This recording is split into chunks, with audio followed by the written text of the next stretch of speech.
So till now, अभी तक हमने what we have done now कि what is computer, what are input output devices, or what is software, what is hardware, what is a program, and then what is the operating system, what is a graphical user interface and command line interface.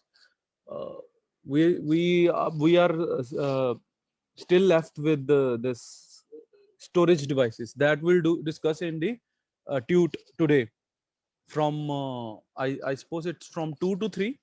Yes, it's from 2 to 3. Yes, sir. Yes. So today we will discuss that storage devices. Okay. Now the next topic is need of problem solving and planning. So what is problem solving? Why we study computers? Why we study any language in computers like C, C++? ये हम discuss क्यों करते हैं? Why we discuss?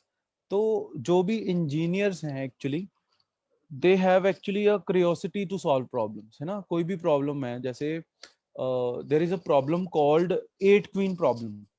उसमें क्या होता है, अगर आप लोगों ने कभी चेस खेला हो तो चेस में देयर इज अ बोर्ड, है ना? तो उसमें क्वीन होती है, तो क्वीन की मूवमेंट आप लोगों को पता है कि वो डायगोनल होती है या स्ट्रेट होती है या हॉरिजॉन्टल होती है, हॉरिजॉन्टल और वर्टिकल. प्लस वाली मूवमेंट है उसकी, प्लस वाली मूवमेंट है या फिर डायगोनल मूवमेंट है, forward diagonal as well as reverse diagonal. ठीक है. तो उसमें उन्होंने प्रॉब्लम क्या बनाई कि एक क्वीन की बजाय बाकी सारे जो उसके वहां पे जो भी वो है नाइट्स, रुक और बिशप, किंग, वो सारा कुछ हटा दिया, लेकिन वहां पे क्या रख दिया, बोर्ड बनाया 8x8 का और 8 क्वींस रख दी. और ये बताना कि कहाँ कहाँ पे हम क्वींस रख सकते हैं ताकि no two queens kill each other. ठीक है, कि वो एक दूसरे को मार ना सके. तो ये एक प्रॉब्लम है. अब इसको सॉल्व करने की क्या जरूरत है, तो वो हम डिस्कस करेंगे कि why we need to solve a problem, है ना? तो हमेशा क्यूरियोसिटी है कि अगर ये प्रॉब्लम एग्जिस्ट कर रही है तो उसको कैसे मैं अपना दिमाग लगा के सॉल्व कर सकता हूँ, और सॉल्व करने के बाद उसको कंप्यूटराइज्ड कैसे कर सकता हूँ, है ना?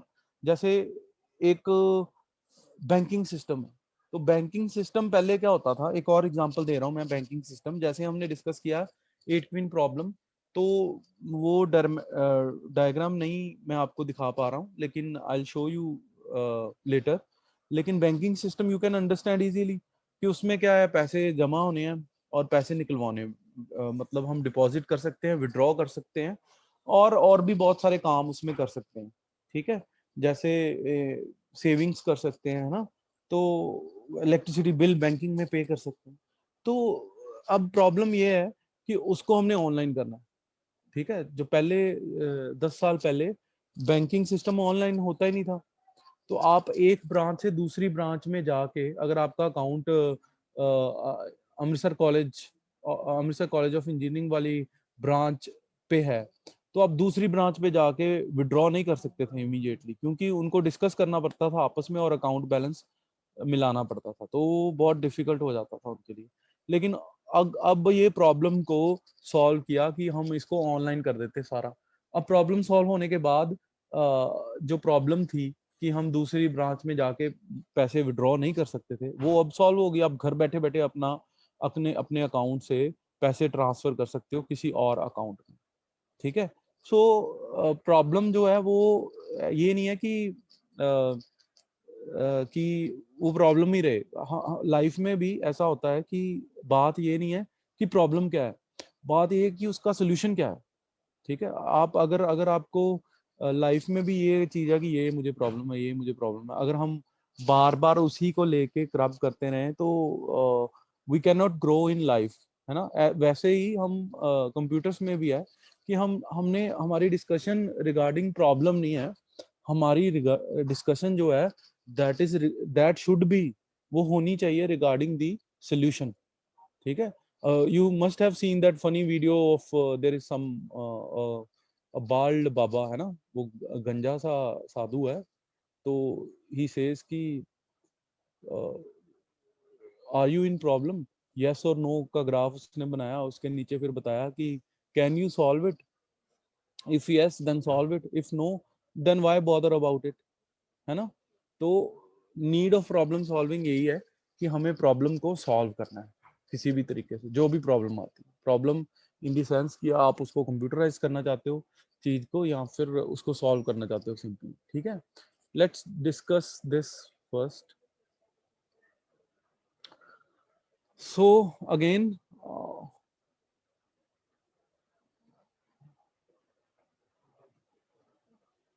what do you mean by problem solving? The process of problem solving is an activity which has its ingredients and specifications of program and served is your correct program. तो एक्टिविटी जो problem solving है उसमें क्या है, जितने भी काम होने हैं, जैसे बैंकिंग में banking system is a problem, है ना।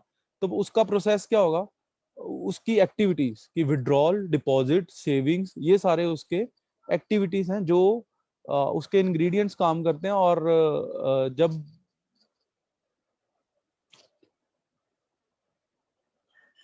तो ये बताएंगे कि ये प्रोग्राम की स्पेसिफिकेशन, ये प्रोग्राम्स के फीचर होंगे, उस प्रोग्राम के फीचर होंगे कौन कौन से। अगर हम बैंकिंग की बात करते हैं तो विड्रॉल, डिपॉजिट एंड सेविंग्स जो है, सेविंग्स अकाउंट अगर हमने खोलना है या सेविंग्स करनी है, एफडी करवानी या फिर आरडी करवानी है, तो वो उसके इंग्रेडिएंट्स हैं। और आंसर क्या होगा उसका, आंसर मतलब सर्व्ड डिश, मतलब लास्ट में अगर हम बोले कि फाइनली हमें आउटपुट क्या मिलेगी, करेक्ट प्रोग्राम, जो भी करेक्ट प्रोग्राम होगा। तो किसी भी प्रॉब्लम को सॉल्व करने में उसकी ये एक्टिविटीज होनी ही चाहिए। वो कौन कौन सी हैं, understanding the problem, then devising the plan, then executing the plan and then evaluation. अब हम इन चारों को एक एक करके डिस्कस करने वाले हैं। तो आपको ये क्वेश्चन आ सकता है, what do you mean by problem solving, तो उसमें ये चारों कंसेप्ट आपने लिख देना है। वो क्या होगा, understanding the problem, devising the plan, executing the plan and evaluation.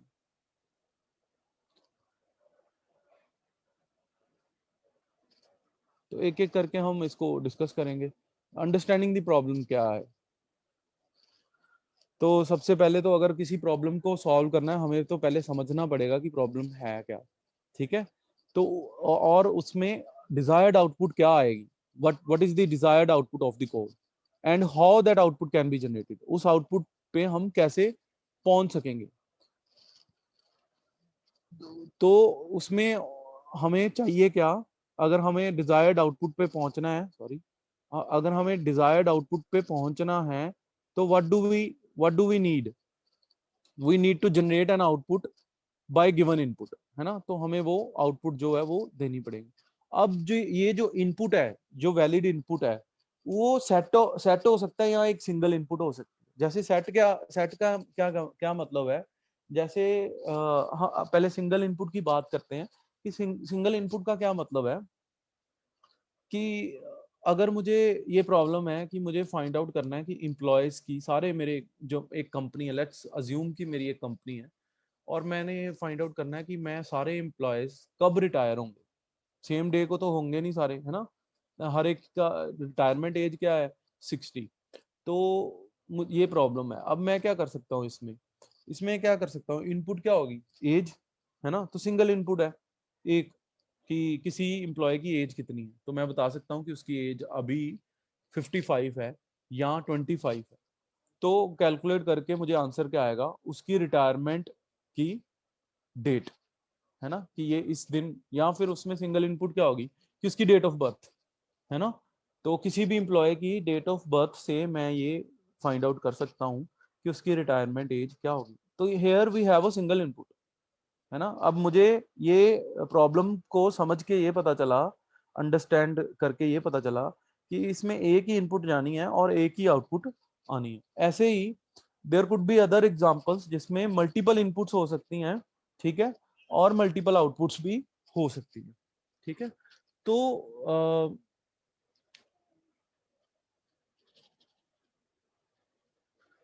अब इसको जब प्रॉब्लम उसके पास आई है प्रोग्रामर को, उसको समझना है कि इसमें कितनी इनपुट होगी और कितनी आउटपुट होगी। और उसको ये इंश्योर करना है कि जितने भी नंबर ऑफ इनपुट्स चाहिए मेरी प्रॉब्लम को सॉल्व करने के लिए वो अवेलेबल हों, ताकि मैं प्रॉब्लम को सॉल्व कर सकूं, ठीक है। सो अंडरस्टैंडिंग द प्रॉब्लम कुछ नहीं है, अगर उसको मैं एक ही लाइन में बोलूं तो ये लास्ट लाइन में लिखा हुआ है। क्या लिखा हुआ है? Thus identifying the minimum number of output required for output is crucial element for understanding the problem। ठीक है, तो ये सबसे क्रूशियल एलिमेंट है कि कितने नंबर ऑफ इनपुट्स मुझे रिक्वायर है स्पेसिफिक आउटपुट को जनरेट करने के लिए। That is understanding the problem. Clear है सबको? Type yes in the chat box if it is clear, और should I explain it again? Type yes in chat box, don't unmute yourself, only to fail। Okay, Meenakshi, Ayush, Harmanjeet, Akash, Akarsh, Rajdeep, Sonam, Rishuraj। Yes, Vijay Kumar have raised hand. You have any problem, Vijay Kumar? You can unmute yourself. Vijay Kumar, Yes, sir. yes, you have any problem? No, sir. No problem. You have raised your hand, no? That was by mistake? Yes. Achha, okay, no problem।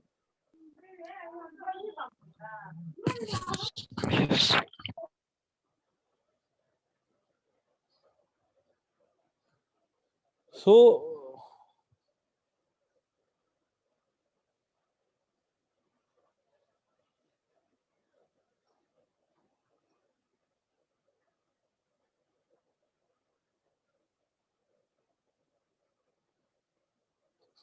sorry for that। Yes, sir.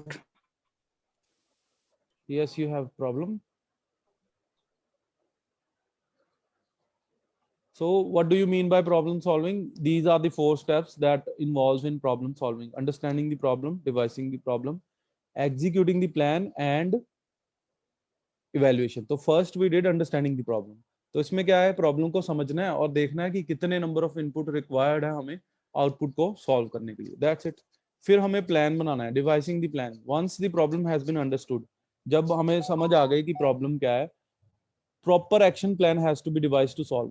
तो पहले तो proper action बनाना है हमें कि कैसे problem को हम solve कर सकते हैं। Steps usually involve computing the result from given set of input. अब इसमें क्या होगा, एक्चुअल में कैलकुलेट करना है। पहले तो हमें किया कि कितने नंबर ऑफ इनपुट्स होंगी। अब क्या फार्मूला लगेगा, कैसे कैलकुलेट होगी आउटपुट, वो बताना है। जैसे एज का ही है, तो उसने क्या किया है कि एज से देखा कि 60 इयर्स का कब होगा और वो वाली डेट बताई। तो ये क्या है, फॉर्मूला है। जैसे रिटायरमेंट एज की हमने एक बात की, तो एम्प्लॉय का डेट ऑफ बर्थ देखेंगे और देखेंगे कि वो 60 इयर्स का कब हो जाएगा। That is called devising the plan. ठीक है, तो पहले हमने इनपुट देखा था कि एक ही इनपुट चाहिए। अब हमने देखा कि उस इनपुट को यूज करके हम रिजल्ट के ऊपर कैसे पहुंच सकते हैं। That is called devising the plan.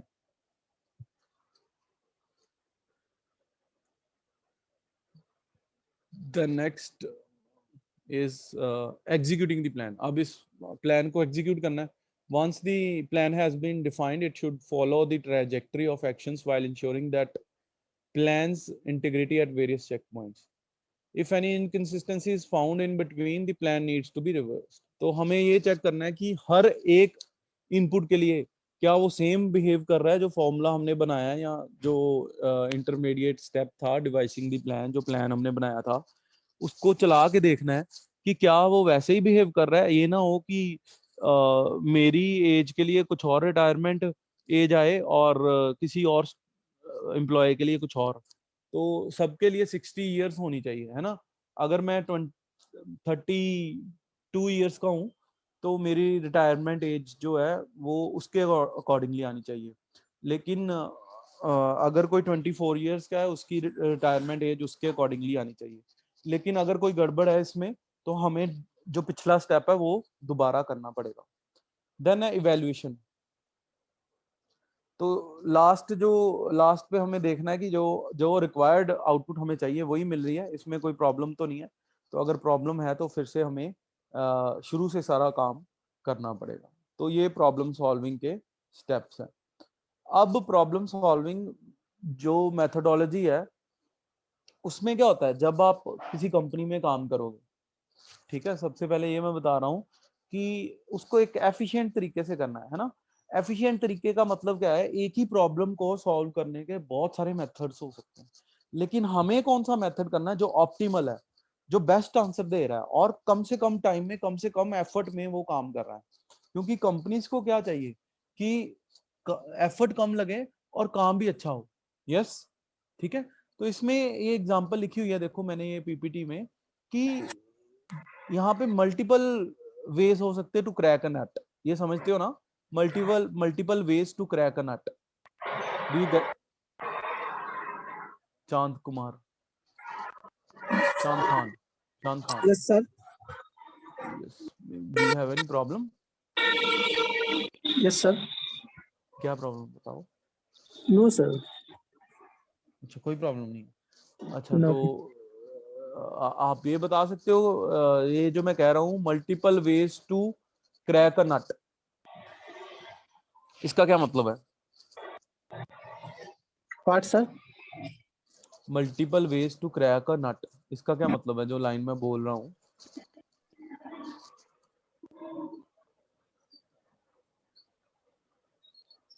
चलो कोई बात नहीं। हाँ जी, अभिजोत सिंह, अभिजोत सिंह, यस सर। बेटा आप बता सकते हो क्या सर? जो मैं अभी बोला मैंने, multiple ways to crack nut. Sir ਇੱਕ ਜਿੱਦਾਂ ਕੋਈ ਵੀ ਨਟ ਵਾ ਉਹਨੂੰ ਤੋੜਨ ਦੇ ਬੜੇ ਸਾਰੇ ਤਰੀਕੇ, ਇਦਾਂ ਕੋਈ ਵੀ ਜਿਹੜਾ ਕੰਮ ਉਹਨੂੰ ਕਰਨ ਦੇ ਬਹੁਤ ਜ਼ਿਆਦਾ ਤਰੀਕੇ यस, गुड, चल ਔਖੇ ਵੀ कोई ਹੁੰਦੇ ਆ बात। ਤੇ हाँ ਸਹੀ। हाँ, तो Abhijot Singh has explained it well कि there are multiple ways to crack nut. Nut आप कंसिडर कर सकते हो कि अखरोट है ना, तो अखरोट को तोड़ने के बहुत सारे तरीके हो सकते हैं, ठीक है। बट हमें कौन सा तरीका चूज करना है जो कम से कम टाइम में और कम से कम एफर्ट, एफर्ट समझते हो, एफर्ट समझते हो सारे, यस और no? Yes sir. Yes, yes sir. Sir. Yes, Yes, तो sir. कम से कम एफर्ट में उसको ये करना है काम। तो इसमें मल्टीपल वेज क्या हो सकते हैं, यहाँ पे लिखा हुआ है कि एक स्लेज हैमर, स्लेज हैमर पता है सबको, बहुत बड़ा हथौड़ा जिसको हम कहते हैं, क्या उसकी जरूरत है अखरोट को तोड़ने में? No, sir. नो। लेकिन क्या उससे अखरोट टूट जाएगा या नहीं? Yes, sir. यस, टूट जाएगा, लेकिन Yes, उसकी sir. जरूरत नहीं है हमें, है ना। तो उसमें क्या हो रहा है, हमारा एक तो उसको बाय करने के एफर्ट्स, कॉस्ट, है ना, वो सारा कुछ वेस्ट जाएगा क्योंकि हमें जरूरत ही नहीं है उसको स्लेज हैमर से तोड़ने की। हमें तो एक छोटा सा वो चाहिए, एक डिवाइस जिसमें वो उसको उड़ा के उसको तोड़ दे हम, है ना, और कम से कम एफर्ट भी लगे, जोर भी ज्यादा ना लगे। तो ऐसा भी हो सकता है कि अगर स्लेज हैमर से मैं उसको नीचे जमीन पे रख के मारूं तो वो खिसक जाए और जमीन पे क्रैक डल जाए, है ना, ऐसा हो सकता है ना। तो लेकिन ऐसा भी हो सकता है कि नट टूट भी जाए, अखरोट जो है वो टूट भी जाए। तो देर आर मल्टीपल वेज, हमें कौन सा चूज करना है, हमें कौन सा चूज करना है कि जो बेस्ट तरीका हो, ठीक है, जिसमें हमारा टाइम भी कम लगे, पैसे भी कम लगे और एफर्ट भी ज्यादा ना लगे, ठीक है।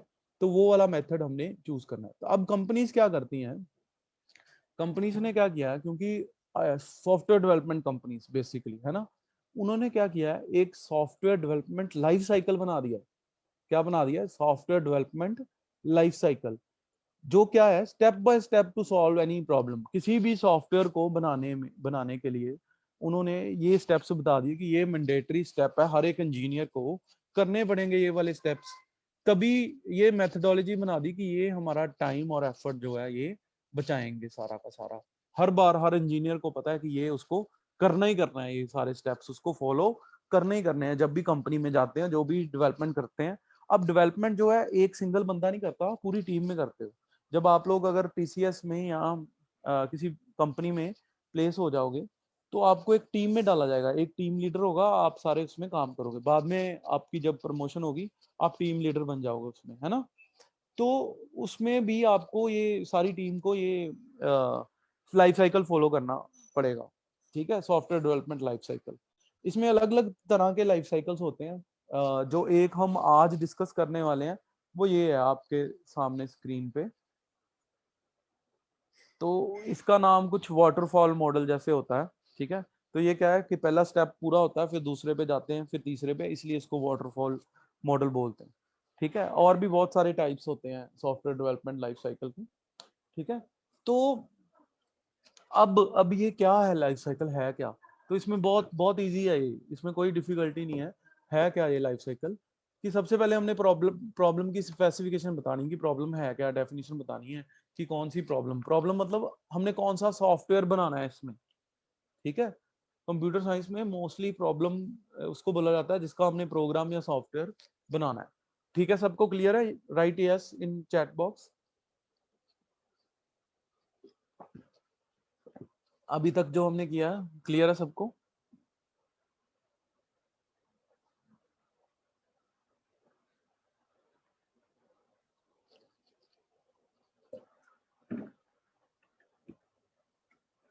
Okay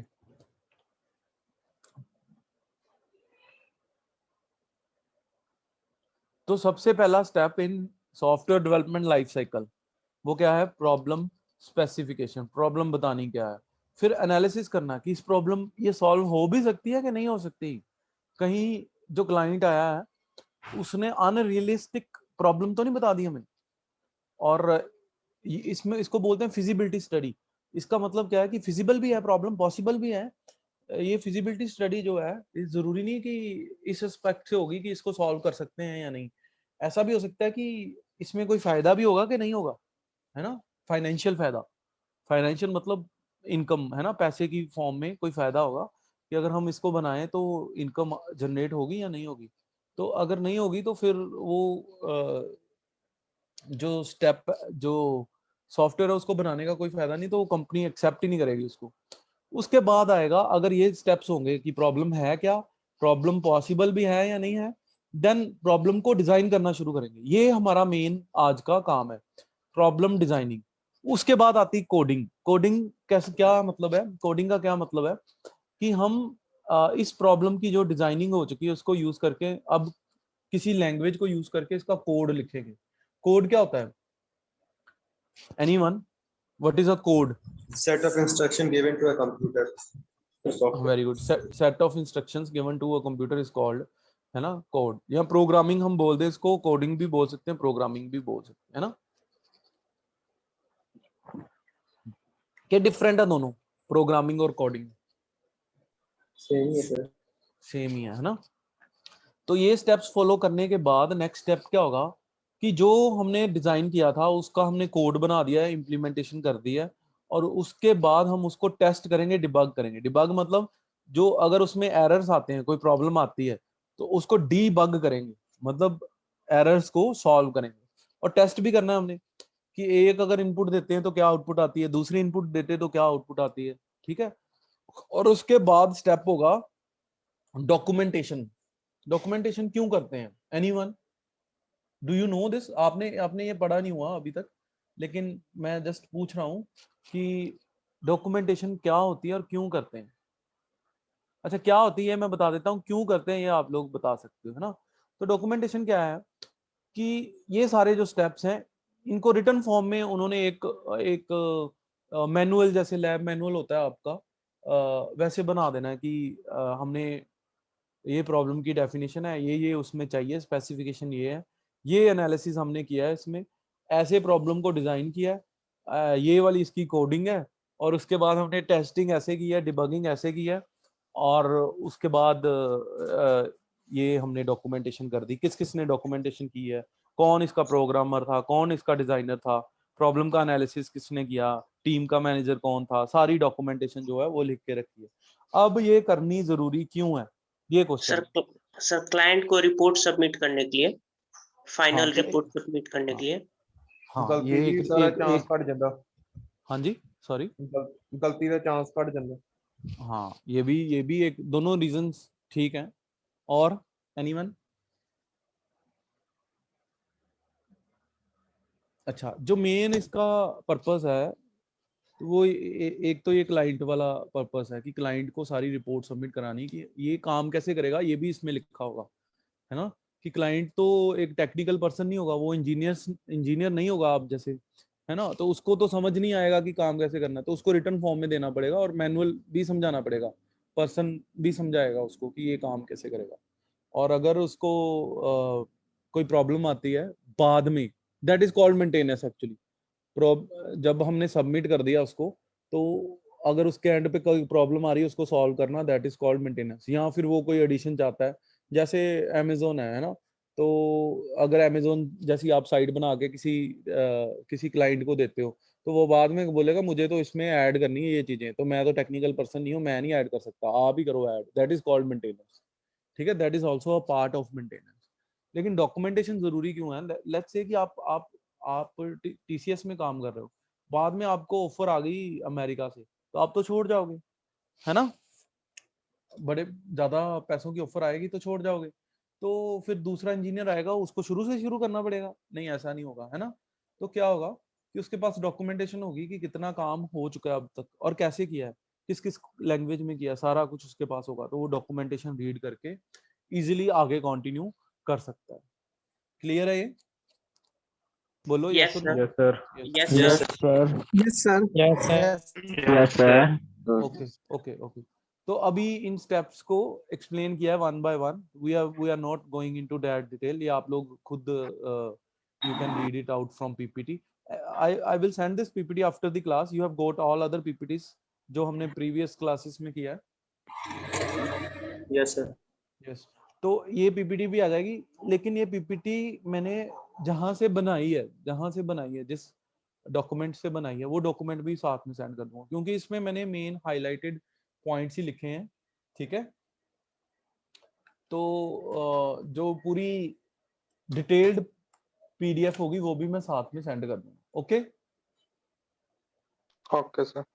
okay, so now will skip this detail कि ये क्या है, प्रॉब्लम डेफिनेशन स्पेसिफिकेशन मैं आपको बता चुका हूँ एक्चुअली, है ना। ये प्रॉब्लम एनालिसिस में लिखा हुआ है कि दो तरह की अप्रोच होती है इसमें। मॉड्यूलर अप्रोच होती है एक्चुअली। मॉड्यूलर क्या होता है? What is modular? मॉड्यूल्स की फॉर्म में किसी भी सॉफ्टवेयर को हम बनाते हैं। तो मॉड्यूलर क्या है कि जैसे बैंकिंग की ही हमने बात की है ना, बैंकिंग में अब मैंने आपको बोला कि आप टीम में काम करोगे सारे, अगर आप टीसीएस में प्लेस हो जाते हो या किसी भी कंपनी में, एक्सेंचर में, विप्रो में प्लेस हो जाते हो, तो आप टीम में काम करोगे। टीम में क्या होगा, आपको अलग मॉड्यूल बनाने के लिए दिया जाएगा, आपके टीममेट्स को अलग अलग मॉड्यूल्स बनाने के लिए दिए जाएंगे। मॉड्यूल्स क्या है? जैसे बैंकिंग में विड्रॉल का मॉड्यूल है, तो दो बंदे विड्रॉल के मॉड्यूल के लिए असाइन हो जाएंगे, जो फंक्शन है उसमें, है ना। बैंकिंग का फंक्शन क्या है? विड्रॉ करना, पैसे विड्रॉ करना, निकलवाना, फिर पैसे डिपॉजिट करवाना, मतलब उसमें डालना, पैसे अकाउंट में डलवाने हैं, है ना। तो डिपॉजिट विड्रॉल दोनों अलग अलग मॉड्यूल है। तो टीम में से दो बंदे विड्रॉल के लिए असाइन हो जाएंगे और टीम में से दो बंदे डिपॉजिट के लिए असाइन हो जाएंगे। ठीक है, तो that is called modular approach. एक एक मॉड्यूल जो है दे दिया अलग अलग बंदों को सॉल्व करने के लिए। ओके, क्लियर है ये? मॉड्यूलर अप्रोच क्या होता है? Yes sir. Yes, sir. Yes, तो इसमें भी दो तरह के मॉड्यूल्स होते हैं, दो तरह की अप्रोच है, टॉप डाउन डिजाइन है और बॉटम अप डिजाइन है। ठीक है, तो टॉप डाउन क्या है? टॉप डाउन क्या है कि पहले बॉटम अप करते हैं। बॉटम अप क्या है कि प्री एग्जिस्टिंग प्रॉब्लम है बैंकिंग, तो है ना, बैंकिंग की प्रॉब्लम तो प्री एग्जिस्टिंग है। अगर आप अभी आज बनाते हो इसका प्रोग्राम या सॉफ्टवेयर बनाते हो आप, ठीक है, तो अगर आप इसका सॉफ्टवेयर बनाओगे तो पहले से पड़ा होगा एक सॉफ्टवेयर, आप उसको उठाओ। तो बॉटम अप अप्रोच क्या है? आप उसको उठाओगे और उसमें जो भी चेंजेस आपने करनी है वो करते रहोगे। विड्रॉल तो ऑलरेडी बना हुआ है, डिपॉजिट तो ऑलरेडी बना हुआ है, लेकिन अगर आप उसमें ऐड करना चाहते हो कि इलेक्ट्रिसिटी बिल और गूगल पे, है ना, यूपीआई आप ऐड करना चाहते हो उसमें, तो आप बॉटम अप अप्रोच फॉलो करोगे। तो उसमें क्या होगा कि प्री एग्जिस्टिंग मॉडल को लेके उसमें जो भी चेंजेस आपने करनी है वो चेंजेस आप इजीली कर सकते हो। That is called bottom up approach, है ना। अब टॉप डाउन अप्रोच क्या है?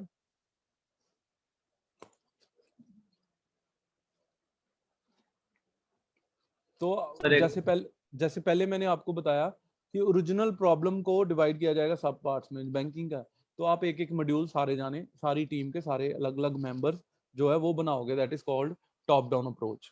ठीक है, दिस इज हाउ वी। अच्छा, ये अप्रोचेस क्या है कि सोल्यूशन पे कैसे पहुंचा जाए। ठीक है, तो सोल्यूशन चाहिए उनको, उनको बैंकिंग सिस्टम चाहिए, लेकिन बॉटम अप में क्या होगा कि pre existing approach, pre existing language को यूज करके या प्री एग्जिस्टिंग प्रोग्राम्स को यूज करके उसमें जो कॉम्प्लिकेटेड, मोर कॉम्प्लिकेटेड फीचर्स हैं उनको ऐड कर दिया जाएगा, that is bottom up approach. लेकिन टॉप डाउन क्या है, स्क्रैच से हमने स्टार्ट किया और धीरे धीरे प्रॉब्लम को हमने कम किया, लेकिन उस प्रॉब्लम को डिवाइड कर दिया मॉड्यूल्स में, अलग अलग बंदे अलग अलग मॉड्यूल जो है वो सॉल्व करेंगे। ठीक है, क्लियर है ये सबको?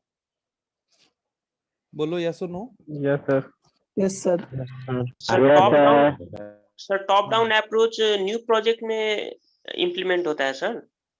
बिल्कुल न्यू, जो पहले कभी भी इंप्लीमेंट नहीं हुआ, लेकिन पुराने में भी हो सकता है। दोनों अप्रोचेस कहीं पे भी काम कर सकती हैं, लेकिन बॉटम अप तब होगी अगर पहले से ही वो प्रॉब्लम सॉल्व हो चुकी है। जैसे बैंकिंग की प्रॉब्लम आपके पास आता है, सॉरी क्या कह रहे हो? भारी खत्म हो यार सर। हाँ जी, बोलो बोलो बेटा। सर टॉप डाउन को एक बार रिपीट कर सकते हैं? हाँ मैं रिपीट कर सकता हूँ बेटा, करता हूँ। टॉप डाउन क्या है कि शुरू से स्टार्ट करना है ना, और बहुत बड़ी प्रॉब्लम है, बैंकिंग प्रॉब्लम बहुत बड़ी है, और उसको कैसे सॉल्व करना है, उसको छोटी छोटी प्रॉब्लम में डिवाइड करो। बड़ी प्रॉब्लम टॉप है ना, सबसे बड़ी प्रॉब्लम वो टॉप प्रॉब्लम है ना, तो डाउन कैसे जाना है, टॉप डाउन, डाउन कैसे जाना है, उसको छोटी छोटी प्रॉब्लम में डिवाइड करो और उसको सॉल्व कर दो, that is top down approach है ना।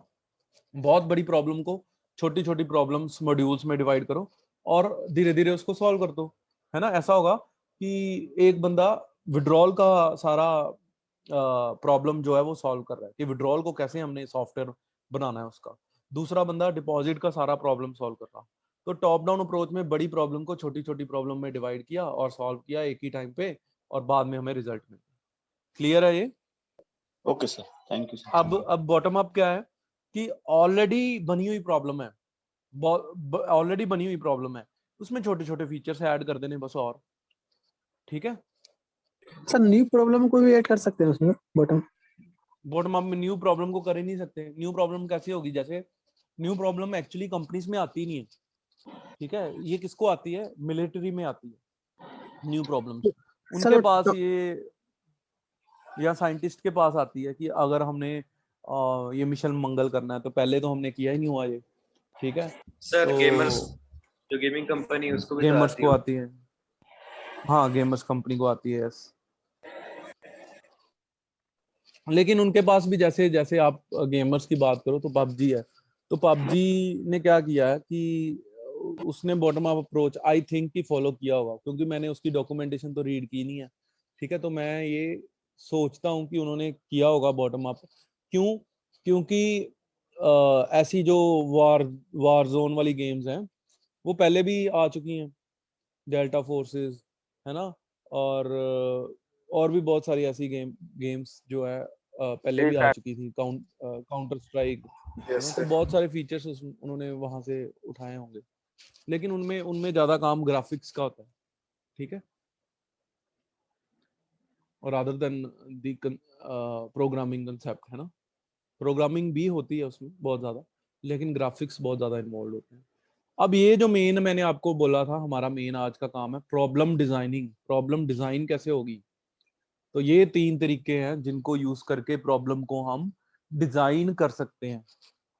कौन कौन से हैं ये? Can anyone read it out for me? Algorithm, flow chart, pseudo code. हाँ, algorithm, flow chart and pseudo codes. What is the meaning of pseudo? Anyone? False false false. False, fake, है ना। तो ये कोड नहीं है actually, ये pseudo code है, false code है, मतलब हम अपनी लैंग्वेज में कोई भी कोड बना के इसमें लिख सकते हैं।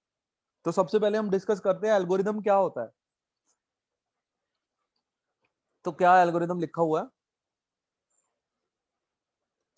Set of instructions written down to formulate a problem of solution of a problem is called algorithm. कोई भी इंस्ट्रक्शंस लिखी हैं किसी भी प्रॉब्लम को सॉल्व करने के लिए, that is called an algorithm, ठीक है।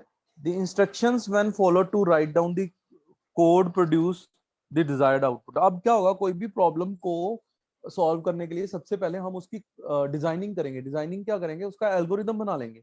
एल्गोरिदम क्या होता है, स्टेप बाय स्टेप इंस्ट्रक्शंस हमने लिखनी है। आगे आप एग्जांपल्स भी देखोगे। अब ये कैसे लिखनी है, इंग्लिश लैंग्वेज यूज करके लिख सकते हैं। हाँ, कुछ रूल्स हैं जिनको हमें फॉलो करना पड़ेगा, तो सिंपल इंग्लिश लैंग्वेज में हम इसको लिख सकते हैं। स्टेप बाय स्टेप इंस्ट्रक्शंस लिख सकते हैं किसी भी प्रॉब्लम को सॉल्व करने के लिए, ठीक है। तो that is called an algorithm. हम एग्जांपल देखेंगे इसकी एल्गोरिदम की। What is the example of this algorithm. ये एक एग्जांपल दी हुई है कि चाय कैसे बनानी है। ये एक प्रॉब्लम है, चाय कैसे बनानी है मॉर्निंग की, ठीक है।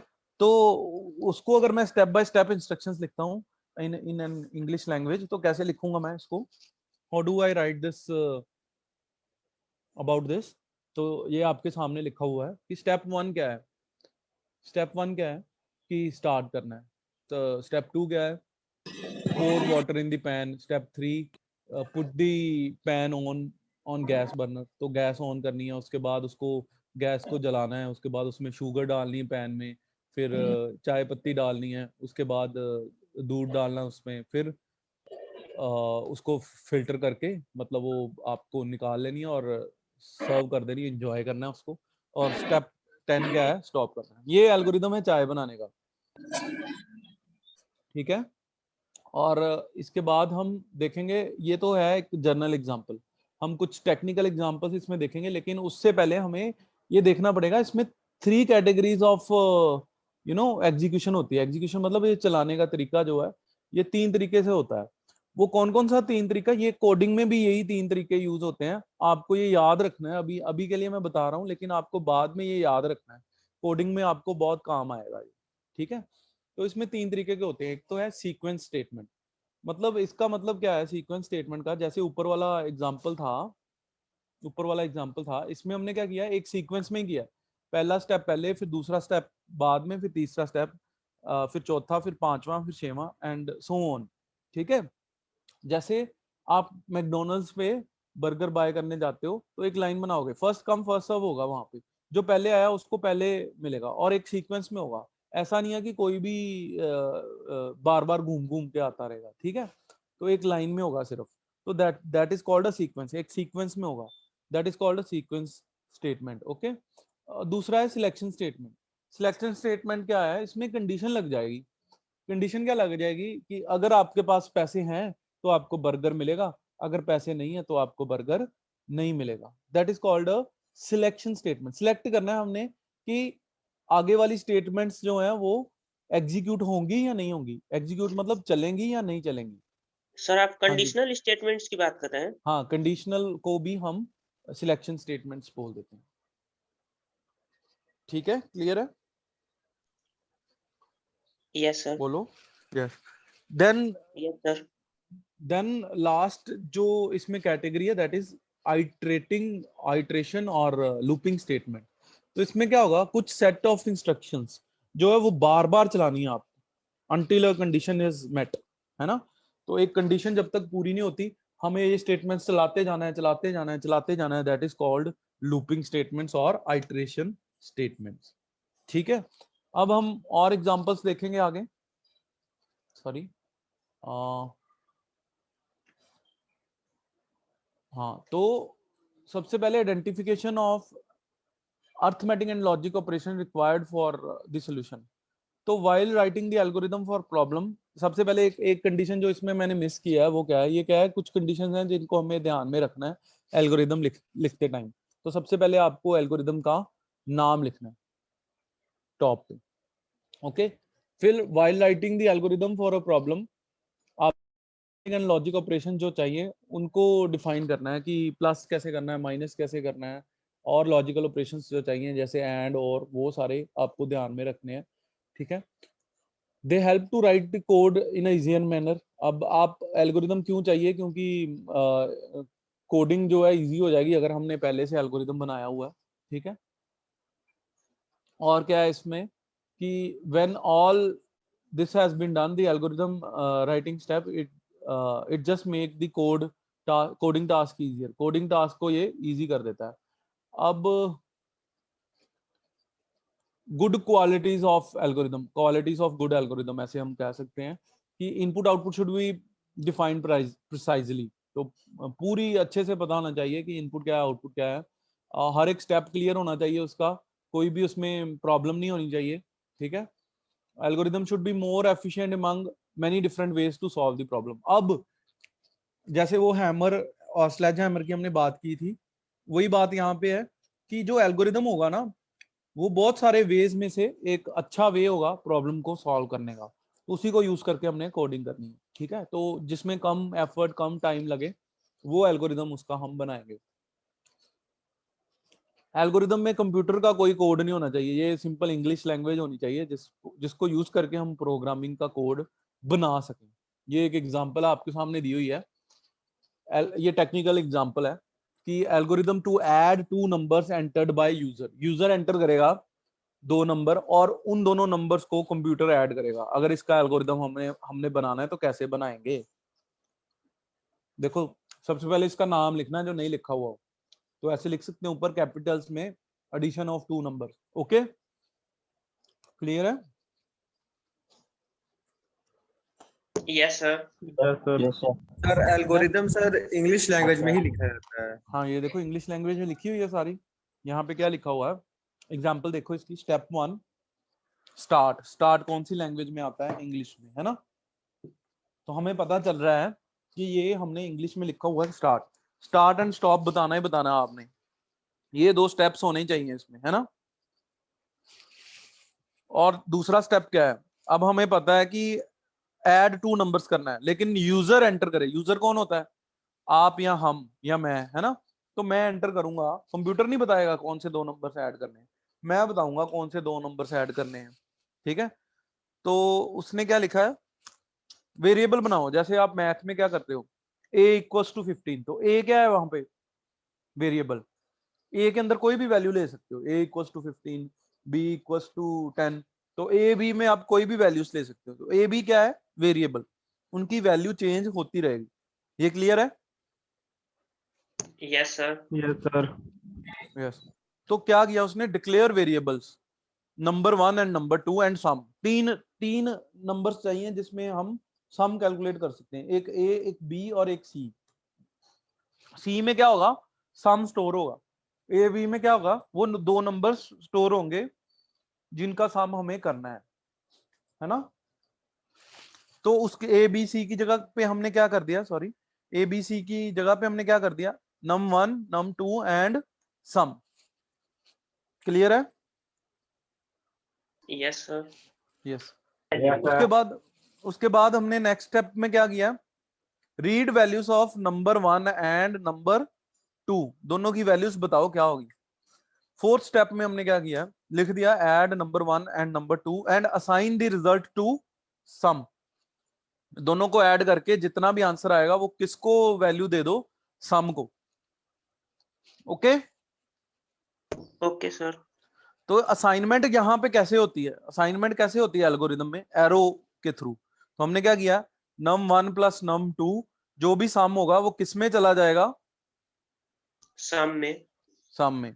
और लास्ट में हमने क्या किया है, लास्ट स्टेप डिस्प्ले सम की वैल्यू को हमने डिस्प्ले कर दिया है।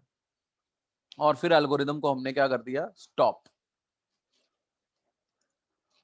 क्लियर है? Yes yes sir. सर। अगर ये एग्जांपल आपको क्लियर हुई तभी नेक्स्ट एग्जांपल आपको समझ आएगी, क्योंकि next example is more technical than the previous one. वो क्लियर है ना, add 2 numbers? Yes sir clear है। हाँ जी। तो नेक्स्ट एग्जांपल जो है, what is that, factorial of a number entered by user. Factorial factorial तो पता है सबको? Yes sir. Yes sir. Yes. तो फैक्टोरियल कैलकुलेट करना है किसी भी नंबर का, क्या होता है 5 का factorial? 5 into 4 into 4 3 into 3 2 into 1। 2 into 1। चलो ठीक है, ये सबको पता है ना। अब Yes. ये इसमें जो हमने स्टेटमेंट्स यूज की, 3 तरह की स्टेटमेंट मैंने बताई थी यहाँ पे आपको, सीक्वेंस, सिलेक्शन एंड आइटरेशन, है ना। Yes sir. इसमें जो इस एग्जांपल में हमने यूज की, ये कौन सी टाइप की स्टेटमेंट्स है? ये सीक्वेंस लग रहा है सर।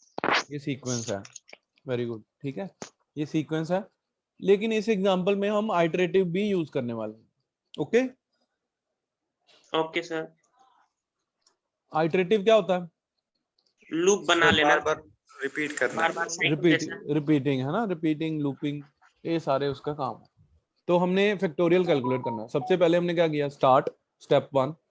स्टेप 2 क्या किया, declare variables n factorial and i। ठीक है, n क्या है, जिस नंबर का फैक्टोरियल हमें फाइंड आउट करना है। फैक्टोरियल किस लिए यूज किया हमने, जिसमें फैक्टोरियल आंसर आएगा।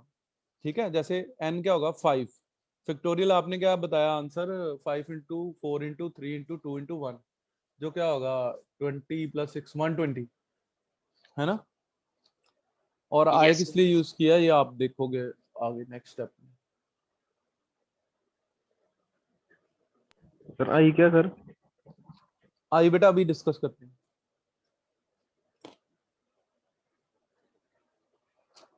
एक सेकंड होल्ड करना।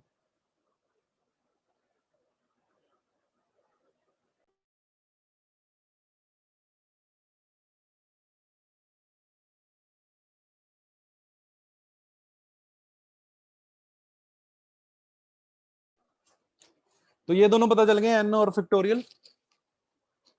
यस सर, एंड कोई नंबर ले लेना है और उसको बाद में डिस्प्ले करने के लिए फैक्टोरियल ले लिए। हाँ, अब हमने स्टार्टिंग में थर्ड स्टेप क्या है, इनिशियलाइज वेरिएबल। इनिशियलाइज मतलब स्टार्टिंग वैल्यू बतानी हर एक वेरिएबल की। फैक्टोरियल की स्टार्टिंग वैल्यू हमने बता दी है 1। क्या बता दी है? 1 और i की भी स्टार्टिंग वैल्यू हमने क्या बता दी है? 1। 1। अब फोर्थ स्टेप में हमने क्या किया, read the value of n। n की वैल्यू बताओ अब 5। ठीक है, लेट्स से हमने 5 इनपुट दिया यहाँ पे। Okay okay sir.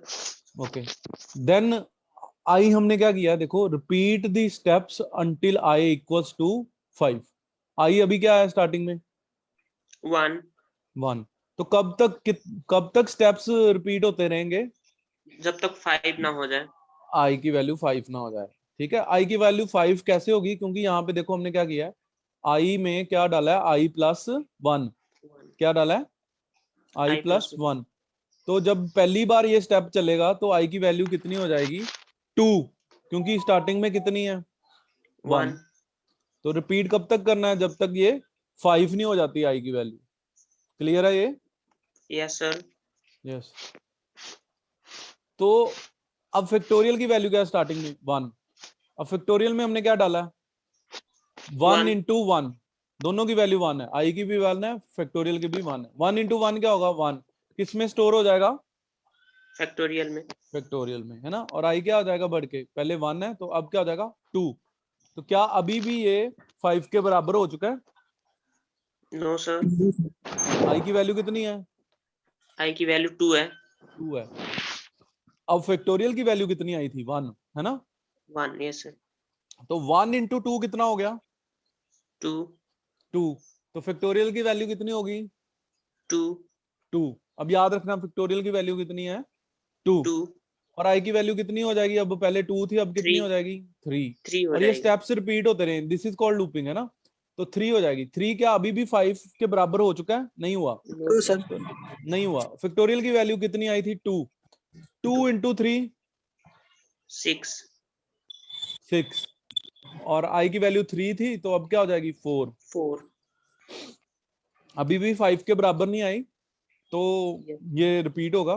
ठीक है, तो 4 इंटू 6 6 दैट इज 24, है ना। 24 यस सर। 24 होगी फैक्टोरियल की वैल्यू यहाँ पे 24। और i की वैल्यू कितनी हो जाएगी 5। 5 5 के लिए भी ये स्टेप रिपीट होगा, तो 5 इंटू 24 120 120।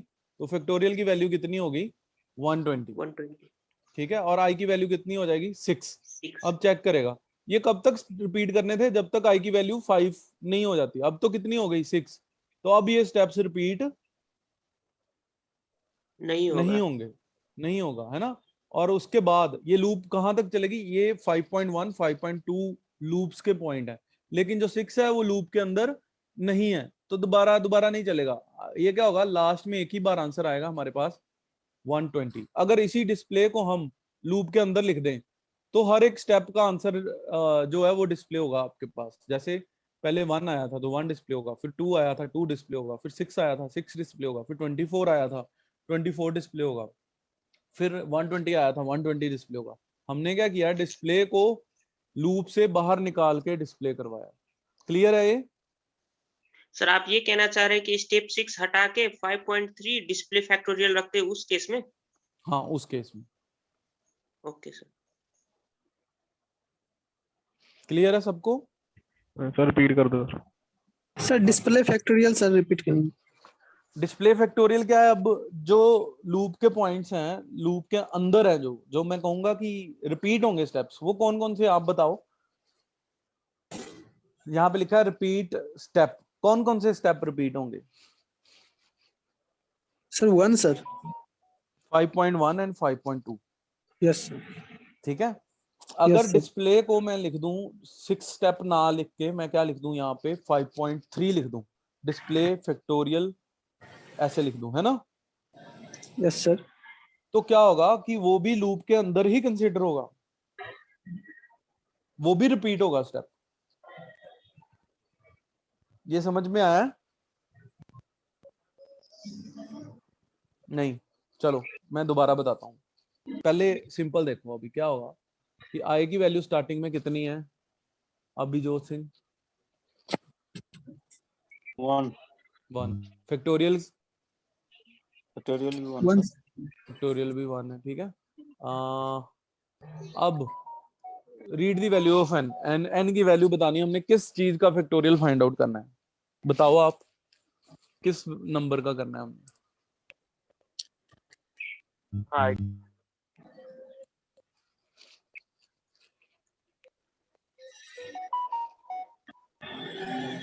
5 का, है ना? तो यस सर। 5 का फैक्टोरियल फाइंड आउट करने के लिए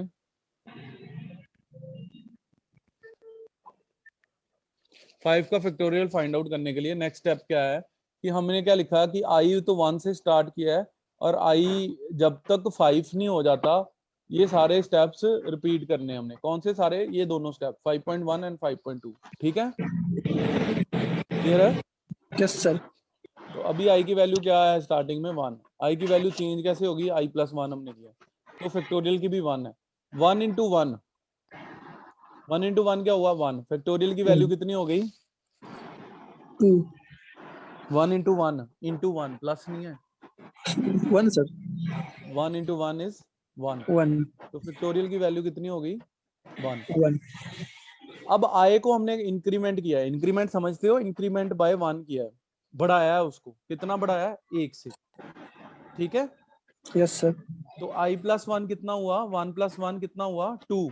आई की वैल्यू कितनी हो गई? 2 2। तो चेक किया क्या आई 5 के बराबर हो गया है? 5 तो नहीं हुआ, क्योंकि आई की वैल्यू तो 2 है। आई की वैल्यू, ये स्टेप्स रिपीट कब तक होंगे? जब तक आई की वैल्यू 5 नहीं हो जाती, है ना? Yes sir. तो अभी आई की वैल्यू 2 है, तो फैक्टोरियल की वैल्यू अभी कितनी थी? 1। 1 इंटू 2 कितना हुआ? 2। फैक्टोरियल की वैल्यू चेंज होके क्या हो गई? 2। क्लियर है? Yes sir. आई की वैल्यू क्या होगी? जो कि 2 थी, आई की वैल्यू कितनी हो गई? जो कि 2 थी, 2 में अगर 1 ऐड किया तो कितनी हो गई? 3। 3 सर। आई की वैल्यू 3 होगी, जो अभी भी 5 नहीं हुई, तो ये कैलकुलेट होगा। अब यहाँ पे क्या था? फैक्टोरियल की वैल्यू 2 थी, 2 इंटू 3 कितना हो गया? 6। 6 फैक्टोरियल की वैल्यू कितनी हो गई? 6। 6 ओके। और आई की वैल्यू जो 3 थी अब कितनी हो जाएगी? 4। 4 सर। 4। तो यहाँ पे क्या होगा? 4 इंटू 6, है ना? Yes sir. 4 इंटू 6 कितना हो जाएगा? 24। फैक्टोरियल की वैल्यू अब कितनी सेव हो गई है? 24। 4 फिर आई की वैल्यू 4 थी, तो बढ़ के कितनी हो जाएगी यहाँ पे? 5 5। सर। एक ऐड करेंगे तो 5 हो जाएगी। 5 इंटू 24 करेंगे, वो 120 बन जाएगा। 120 फैक्टोरियल में क्या सेव हो जाएगा? 120। 120 आई जब बढ़ेगा तो आई की वैल्यू कितनी हो जाएगी? 5 से बढ़ के एक 6 हो जाएगी, यस है ना? तो Yes. हमें ये स्टेप्स तब तक रिपीट करने थे जब तक आई की वैल्यू 5 है। अगर 5 से ज्यादा हो गई तो ये स्टेप्स रिपीट हमने नहीं करने। नेक्स्ट स्टेप क्या होगा? Display factorial. फैक्टोरियल में क्या स्टोर्ड है? फैक्टोरियल में क्या स्टोर्ड है 120, फैक्टोरियल में क्या स्टोर्ड है 120, तो डिस्प्ले क्या होगा 120। Is it clear, 120 is it clear now? Yes, तो sir. उसके बाद क्या है स्टॉप स्टेप, ये एल्गोरिदम है फैक्टोरियल को फाइंड आउट करने का। अब फ्लो चार्ट्स क्या होते हैं, दूसरा जो पार्ट था यहाँ पे, ये देखो ये प्रॉब्लम डिजाइनिंग का flow chart and pseudo codes, इसको हमें थोड़ी जल्दी करना पड़ेगा, ठीक है। फ्लो चार्ट्स क्या होते हैं, ये कुछ नहीं है, बस एल्गोरिदम का डायग्रामेटिक रिप्रेजेंटेशन है। ओके बोलो, Yes, sir. डायग्राम की Yes, फॉर्म sir. में अगर हम एल्गोरिदम लिखते हैं तो उसको हम क्या बोल देते हैं, flow chart. Flow chart. Now इसमें क्या होता है, ये कुछ सिंबल्स यूज करता है कि स्टार्ट के, एंड के, कैलकुलेशंस के, फ्लो के, कि प्रोग्राम का फ्लो कैसे चलेगा। यहाँ पे आप प्रोग्राम का फ्लो देख सकते हो ऊपर वाली स्लाइड में, कि प्रोग्राम का फ्लो क्या है, पहले सीक्वेंस था, ये सीक्वेंस में चल रहा था, ये भी सीक्वेंस है, ये भी सीक्वेंस है, ये भी सीक्वेंस है, ये भी सीक्वेंस में चल रहा है, यहाँ पे भी एक सीक्वेंस में चल रहा है। लेकिन यहाँ पे क्या हो गया, ये प्रोग्राम का फ्लो क्या हो गया, आइटरेटिव हो गया, मतलब लूपिंग में चला गया, ये रिपीट करने लगा स्टेप्स, बार बार वही स्टेप, बार बार वही स्टेप, बार बार वही स्टेप, है ना? बोलो। Yes sir. Yes, sir. Yes, sir. हाँ, उसके बाद लास्ट में क्या हुआ कि ये फिर सीक्वेंस में आ गया, तो ये इसको बोलते हैं प्रोग्राम का या एल्गोरिदम का फ्लो, ठीक है। तो ये फ्लो बताएगा, फ्लो चार्ट हर एक प्रॉब्लम का। हम डायरेक्टली यहाँ पे आते हैं, ये देखो ये जो सिंबल है, पहला सिंबल ओवल शेप का, ये स्टार्ट और स्टॉप के लिए या फिर हाल्ट के लिए यूज होता है। उसके बाद इनपुट आउटपुट के लिए ये रोम्बस शेप का यूज होता है। प्रोसेसिंग के लिए मतलब कोई भी कैलकुलेशंस करनी है वो सारी इसमें होगी रेक्टेंगुलर बॉक्स में। क्लियर है ये सबको? Yes, sir. Yes, Yes. sir. Clear. अगर डिसीजन बनाना है, यस और नो लिखना है, तो उसके लिए ये शेप यूज होगी। कनेक्टर्स मतलब देखो एक पेज पे आपका डायग्राम पूरा नहीं आया तो आपको दूसरे पेज पे स्टार्ट करना है, तो उसके लिए क्या कौन सा सिंबल यूज होगा, ये connector. Okay okay Yes, sir. Yes, sir. हाँ, तो फ्लो लाइंस होंगी, ये बताएगा कि कौन सी स्टेटमेंट पहले चलेगी, कौन सी स्टेटमेंट बाद में चलेगी, ये फ्लो बताएगा प्रोग्राम का। जैसे यहाँ पे एग्जांपल दी हुई है, ये जो लाइंस हैं ये क्या है, फ्लो लाइंस है, एरो बने हुए हैं जिसके ऊपर। क्लियर है? ये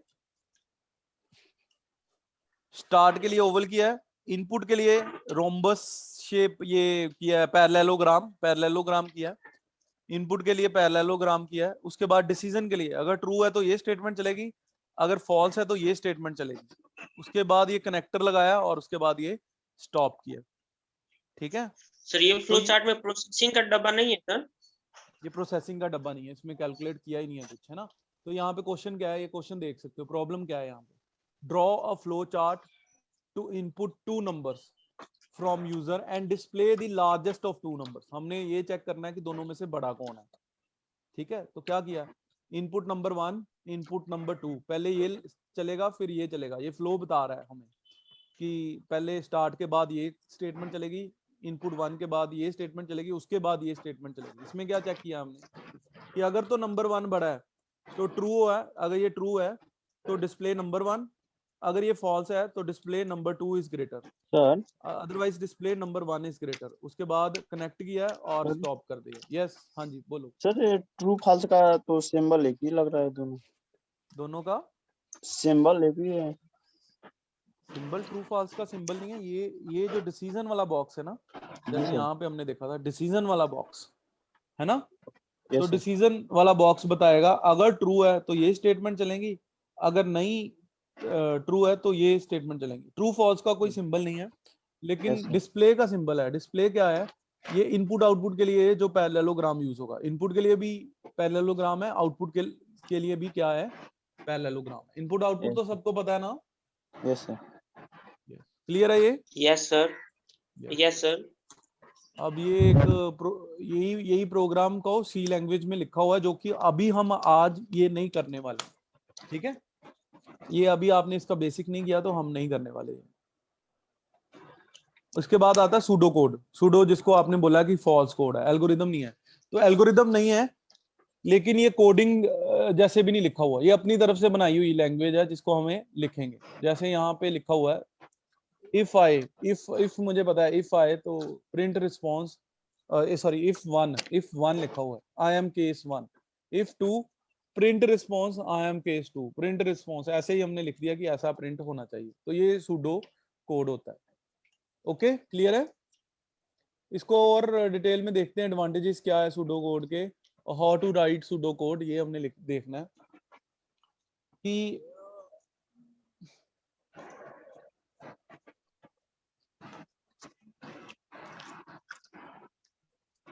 इसको क्या कह सकते हैं कि ये cooked up representation of algorithm है, मतलब पकाया हुआ है थोड़ा सा, उससे ज्यादा बेटर है एल्गोरिदम से। और किसी भी प्रोग्रामिंग लैंग्वेज में इसको और इजीली हम कन्वर्ट कर सकते हैं। तो फॉल्स कोड होता है, जैसे आप लोगों ने बताया कि सूडो का मतलब फॉल्स है, तो इसको कोई भी आदमी समझ सकता है, चाहे वो प्रोग्रामिंग लैंग्वेज उसको कोई आती है या नहीं आती, कंप्यूटर की नॉलेज है या नहीं है, कोई भी लैंग्वेज जिसको इंग्लिश पता है वो इसको समझ सकता है। एडवांटेजेस क्या है कि एक एक लाइन डिटेल में नहीं पढ़नी पड़ेगी, रीडेबिलिटी इंक्रीज हो जाएगी, रीड इजीली कर पाएंगे हम, ठीक है। अब ये एल्गोरिदम और प्रोग्राम के बीच में ब्रिज का काम करता है। यस सर ये थर्ड है, second flow chart, third pseudo code. Sorry आपकी आवाज क्लियर नहीं है, दोबारा रिपीट कर सकते हैं? सर बोल रहे हैं सेकंड फ्लो चार्ट और थर्ड सूडो कोड। हाँ third pseudo code. Yes sir yes. Okay clear है? अब बोलो क्लियर है बेटा? Yes sir. हाँ जी चलो, एडवांटेजेस क्या है कि रीडेबिलिटी इंक्रीज करता है, प्रोग्राम और एल्गोरिदम के बीच में या फ्लो चार्ट के बीच में एक ब्रिज का काम करता है, ठीक है। मेन गोल क्या है सूडो कोड का? To explain exactly each line of program should do, हर एक प्रोग्राम की लाइन को एक्सप्लेन करता है कैसे क्या होगी वो, ठीक है। How to write a pseudo code, ठीक है। तो क्या है? Arrange the sequence of task and write the pseudo code accordingly, जो जो काम हमें करना है उसको अरेंज करके सूडो कोड उसके अकॉर्डिंगली लिख देना है। तो start with the statement of pseudo code which establish the main goal और द एम, जो मेन काम है उसके साथ हमने स्टार्ट करना है लिखना। This program will allow the user to check the number whether it is even और ऑड, है ना, ऐसा कुछ कि अगर इवन है या ऑड है नंबर, तो ऐसा बताने में हेल्प करेगा। इसमें ये प्रोग्राम लिखा नहीं हुआ एक्चुअली, तो ये सूडो कोड एक एग्जांपल आपको दिए, if 1 print response I am in case 1, if 2 print response I am in case 2, ऐसा सूडो कोड का दिखने का फॉर्मेट होता है। नेमिंग कन्वेंशंस क्या होता है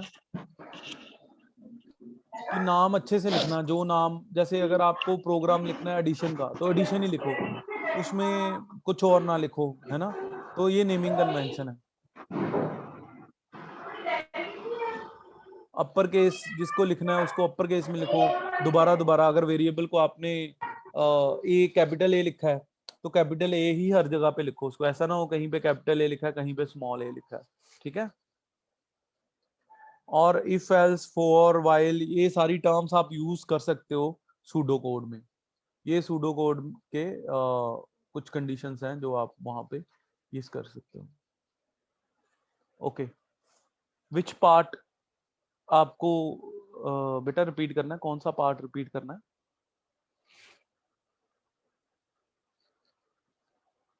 क्रिस्टी कौन सा पार्ट रिपीट करना है बेटा? Pseudo code. ओके अब जो डिजाइनिंग है वो मैंने आपको बताया कि 3 तरीके से होती है। कौन कौन से 3 तरीके हैं? अभी हमने स्टार्टिंग में देखा था ये 3 तरीके। कौन कौन से? Algorithm, flow chart and pseudo code. हमने एल्गोरिदम देखा, फ्लो चार्ट देखा क्या होता है। अब हमने तीसरा तरीका है सूडो कोड। सूडो कोड क्या है? सिंपली अगर मैं इसको बताऊं कि ना तो ये एल्गोरिदम है ना ये फ्लो चार्ट है, ना डायग्राम में लिखेंगे ना ही हम इसको इंग्लिश लैंग्वेज में पूरा डिटेल में लिखेंगे, ठीक है, ना ही ये कोई प्रोग्रामिंग लैंग्वेज है, ना ही ये कंप्यूटर की फॉर्म में लिखा जाएगा। इसका कोई मीनिंग नहीं है। इसका मीनिंग क्या है कि हम अपनी भाषा में एक नई लैंग्वेज बना सकते हैं जिसमें शॉर्ट फॉर्म में हम एल्गोरिदम को लिख सकते हैं। उसको हम क्या बोल देते हैं, सूडो कोड, फॉल्स कोड। ऐसा कोई कोड एग्जिस्ट नहीं करता, ऐसी कोई लैंग्वेज एग्जिस्ट नहीं करती, लेकिन हमने अपनी तरफ से बनाया कि अगर 1 है, if a is greater than b, then print answer क्या डिस्प्ले हो हमारे पास कि a इज ग्रेटर। अदरवाइज लिख के हम लिख सकते हैं कि b इज ग्रेटर। तो ऐसी लैंग्वेज को हम सूडो कोड बोल देते हैं, जो कि लैंग्वेज कंप्यूटर में नहीं चलेगी, लेकिन हमने शॉर्ट फॉर्म में लिख दिया, ताकि हम बड़ी बड़ी लाइंस जो एल्गोरिदम में लिखते थे कि read the value of N, पूरा read the value of N लिखने की बजाय हम क्या लिखेंगे, रीड एन। तो हमें क्लियर हो जाएगा कि हमने क्या करना है, या input the value of n, तो वहां पे हम क्या लिखेंगे, सिर्फ इनपुट एन। तो ऐसा कोड जिसको हम कोई लैंग्वेज में कन्वर्ट कर सकते हैं इजीली, लेकिन वो ऐसी कोई लैंग्वेज एग्जिस्ट नहीं करती, उसको हम क्या बोलते हैं, pseudo code sir pseudo code से सर कंप्यूटर प्रोग्रामिंग लिख सकते हैं? से लिख सकते हैं, लेकिन उसको किसी भी प्रोग्रामिंग लैंग्वेज के अंदर नहीं लिख सकते। उससे कंप्यूटर लैंग्वेज का कोड बना सकते हैं, उससे प्रॉब्लम सॉल्विंग इजी हो जाएगी, डिजाइनिंग इजी हो जाएगी, लेकिन कोडिंग नहीं कर सकते, इसीलिए उसका नाम सूडो कोड है। एक तरीके से कह सकते हैं सूडो कोड सर समरी है कोडिंग का, हाँ, एल्गोरिदम का, एल्गोरिथम सर का। सूडो कोड सर सिर्फ अपने लिए इस्तेमाल कर सकते हैं ना? सिर्फ अपनी अंडरस्टैंडिंग के लिए, ताकि हम उसको देख के कोई लैंग्वेज में कोडिंग बना सके। Yes sir. Yes. ठीक है, Thank you. Yes sir. Okay, clear है क्रिस्टी? हाँ सर, क्लियर है। ओके, नाउ उसके बाद नेक्स्ट स्टेप क्या होता है? ये डिजाइनिंग के 3 पार्ट्स थे, वो कौन कौन से, बोलो। डिजाइनिंग के कौन कौन से 3 पार्ट्स थे? Algorithm, flow chart and pseudo code, जो आपकी स्क्रीन के ऊपर है, ठीक है। उसके बाद क्या है, जो next step software development life cycle का है, वो है कोडिंग। उसके बाद कोडिंग करनी है, ये मैं आपको ऑलरेडी बता चुका हूँ। इसको हम पूरे FCPIT में यही पढ़ने वाले हैं, लेकिन कौन सी लैंग्वेज, सी लैंग्वेज में, ठीक है। Once algorithm is formed, it can be executed on the computer. अगर एल्गोरिदम बन गया तो उसको कंप्यूटर पे चला सकते हैं। तो लेकिन इसको प्रॉपर सिंटैक्स, उस रूल्स, किसी भी प्रोग्रामिंग लैंग्वेज के अगर रूल्स के साथ लिखेंगे तो that term is called coding, ठीक है। Coding is the one of the most important step of software development life cycle, ठीक है।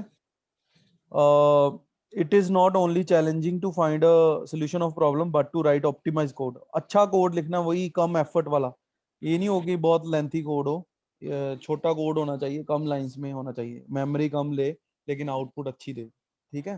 तो ये कोड है। उसके बाद है टेस्टिंग एंड मेंटेनेंस, ये मैं आपको बता ही चुका हूँ। डॉक्यूमेंटेशन भी मैं आपको बता चुका हूँ, ठीक है। और उसके बाद है मेंटेनेंस, ये भी हम डिस्कस कर चुके हैं। Yes, the detection and elimination of undetected errors, जो पहले कोडिंग करते टाइम हमें एरर्स नहीं मिले थे, उसको हमें रिमूव करना है, that is called maintenance. Modification of current program to enhance its performance and ability, पहले प्रोग्राम जो हमने लिखा था अब हम डिलीवर कर चुके हैं क्लाइंट को, अब उसमें जो मॉडिफिकेशंस करेंगे that is also a part of maintenance, ठीक है। और enhancement of user interface, user जो इंटरफेस यूज कर रहा है उसमें अगर उसको कोई प्रॉब्लम आ रही है, दिक्कत आ रही है, तो उसको चेंजेस करना भी एक तरह से मेंटेनेंस है। नई कैपेबिलिटीज ऐड करना भी एक तरह से मेंटेनेंस है। अब डॉक्यूमेंटेशन को भी अपडेट करना, अगर मैंने नई कोई फैसिलिटी ऐड की है प्रोग्राम में, उसी फैसिलिटी को मैंने डॉक्यूमेंटेशन में भी बताना है, जो कि that is also a part of maintenance. Clear है सबको? Yes yes, so that will be all for today. अभी हम पोल्स करते हैं, उससे पहले if you have any problem you can ask. Sir, C language sir कितना पढ़ेंगे सर पूरा? कितना मतलब हम फाइल हैंडलिंग तक उसको करेंगे, आपका सिलेबस मैंने शेयर किया हुआ ऑलरेडी, है ना, यस और नो? Yes sir. कब पढ़ेंगे ये इसके बाद ही है। अगर नेक्स्ट थर्सडे मैंने आपको at the start of class I've shared with you that we'll start lappy का भी जरूरत पड़ेगा सर। हाँ, sorry, can you repeat the question again? Laptop लेना अनिवार्य है सर? लेना अनिवार्य नहीं है, लैपटॉप नहीं अनिवार्य है, आप डेस्कटॉप पे कर सकते हो, मोबाइल पे कर सकते हो, लेकिन मोबाइल में थोड़ा डिफिकल्ट होगा करना, क्योंकि टाइपिंग होती है, बहुत सारी टाइपिंग इन्वॉल्व है। तो आप मोबाइल, हर एक मोबाइल में फीचर है कि आप वो अटैच कर सकते हो उसके साथ कीबोर्ड, Yes, sir. OTG से. OTG से कर सकते हो, ब्लूटूथ वाला कर सकते हो, ब्लूटूथ से कर सकते हो, और वहाँ पे आपके पास ऑप्शन आती है सेटिंग में कि आप कीबोर्ड के थ्रू इनपुट करना चाहते हो, तो वो टाइपिंग इजी हो जाएगी। यही सिर्फ एक प्रॉब्लम होगी, बाकी प्रॉब्लम कुछ नहीं होगी उसमें मोबाइल में करने में। तो अगर आपके पास डेस्कटॉप है, सिस्टम है, तो वहाँ पे कर सकते हो आप। थर्ड सेमेस्टर में भी पढ़ना पड़ेगा क्या सर? क्या थर्ड सेम में क्या पढ़ना पड़ेगा? यही चैप्टर सर? ये FCPIT? Yes sir.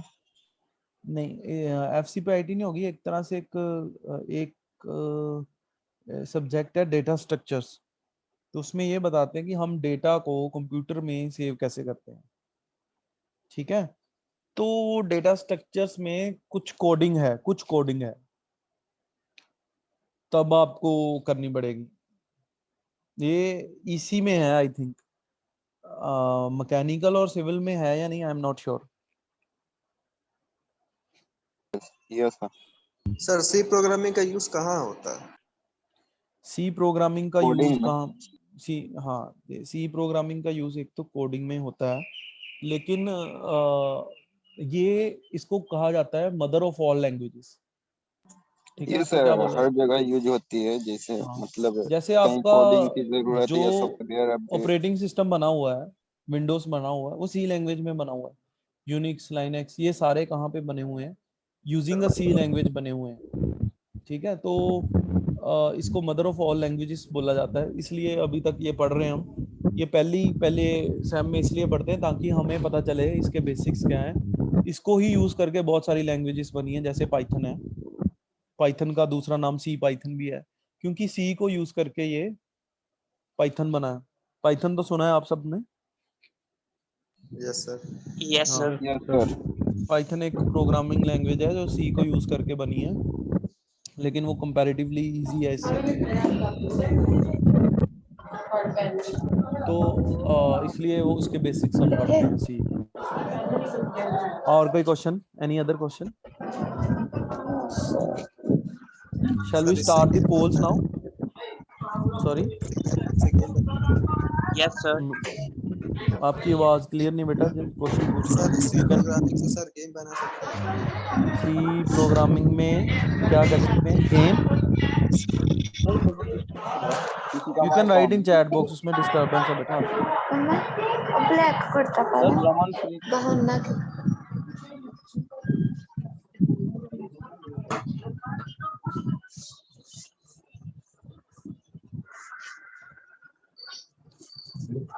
Ramanpreet Kaur.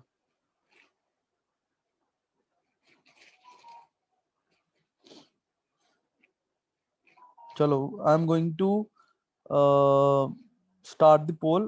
Let me share this the detailed PDF first, जिसमें ये सारा डिटेल में दिया हुआ है। तो is it visible? Sorry sir. Poll not visible sir. Poll नहीं बेटा, ये जो एक PDF है ये विजिबल फाइल? है। हाँ, yes PDF sir, file need of जिसमें problem solving and planning. Introduction to problem solving techniques. No no sir sir. अच्छा, let me share it with you. अभी I will send this in your groups as well, okay. आपके group में भी ये आ जाएगी दोनों चीजें। अभी is it visible now? Yes, sir. Yes sir.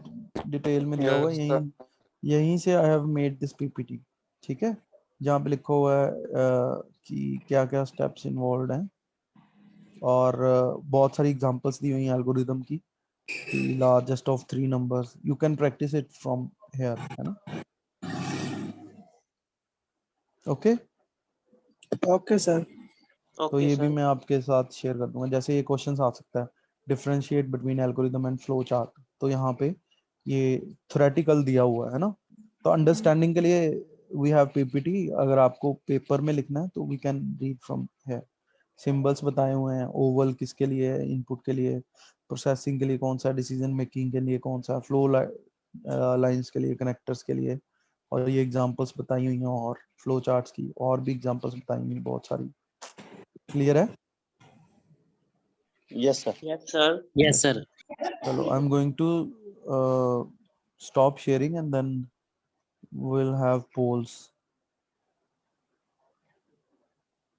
So बहुत easy है poll. I'll give you some time to do it. You all must answer it. Is it visible? तो SDLC का फुल फॉर्म क्या है? Software development life cycle, software system development life cycle, software design life cycle, या system design life cycle? तो सारे बच्चों ने answer करना। 37 है, 37 के 37 शुड आंसर।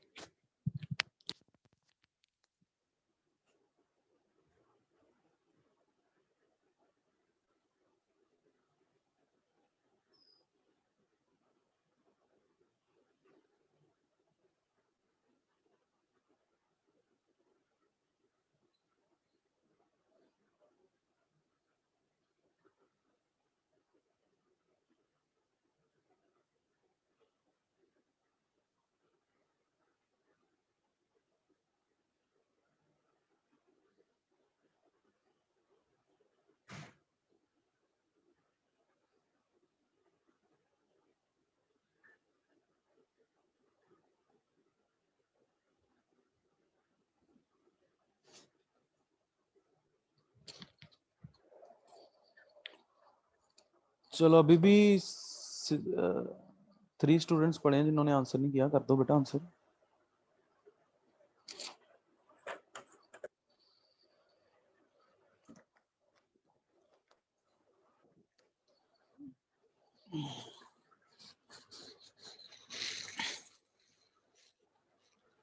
चलो, I am going to end this poll now and here is your result.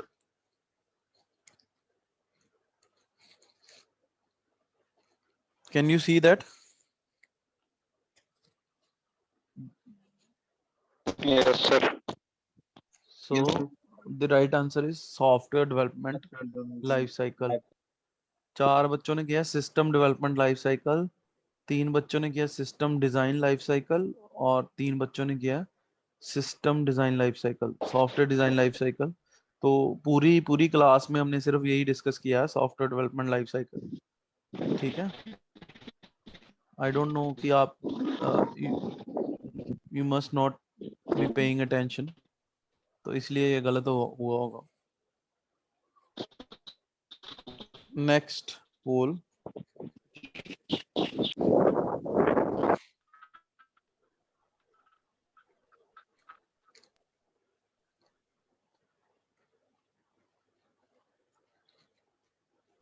चलो, see this and answer this.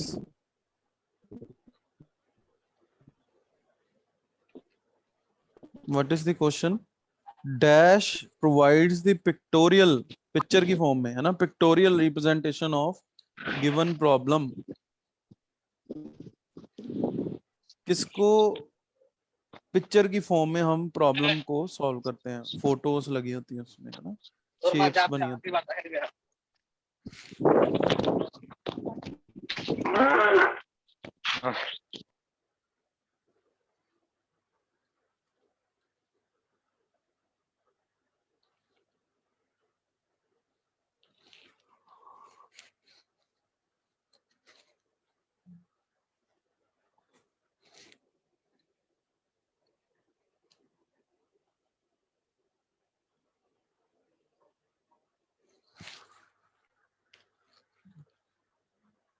All must answer it बेटा, सारे स्टूडेंट्स आंसर करो इसको।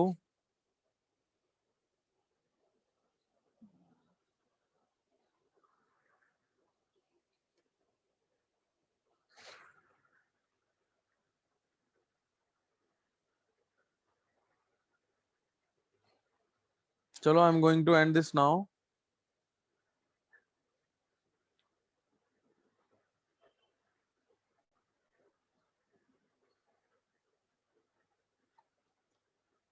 So this is your result and right answer is given by majority of students.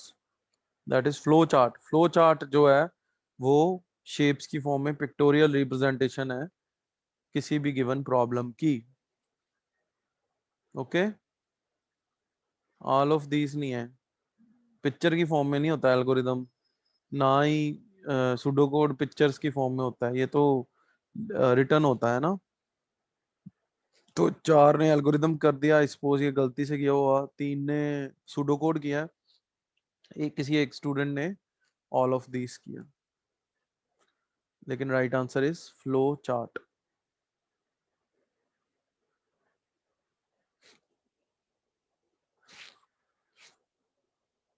Next question.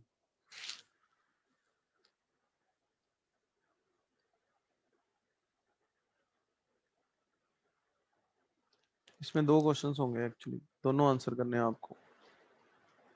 दोनों visible है? दोनों visible है, yes और no? Yes sir. Yes, sir. No sir, one visual है. सबको? नो सर, एक नेक्स्ट करके है ऑप्शन वहां पे साइड में, उसमें क्लिक करके उसके बाद नेक्स्ट में जाना है. देखो, जिसको नहीं विजिबल था आ रही है ऑप्शन नेक्स्ट की.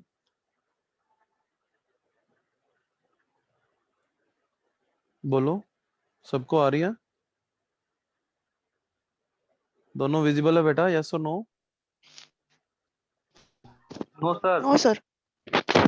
नेक्स्ट की ऑप्शन नहीं आ रही नीचे? यस सर, विजिबल है सर. अगर नहीं आ रही तो बेटा आप लॉग इन कर सकते हो दोबारा से बंद करके. I will wait. First question is what does an arrow represent in flow chart.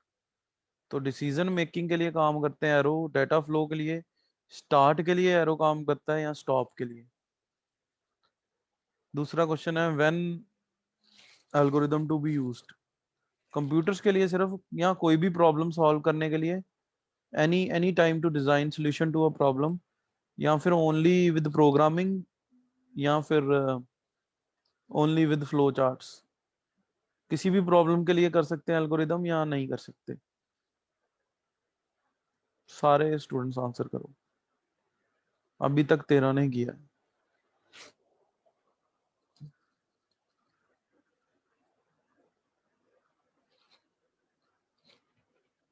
अभी विजिबल है दोनों क्वेश्चंस?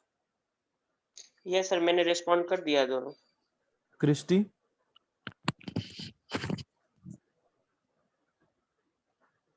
क्रिस्टी आपको विजिबल है?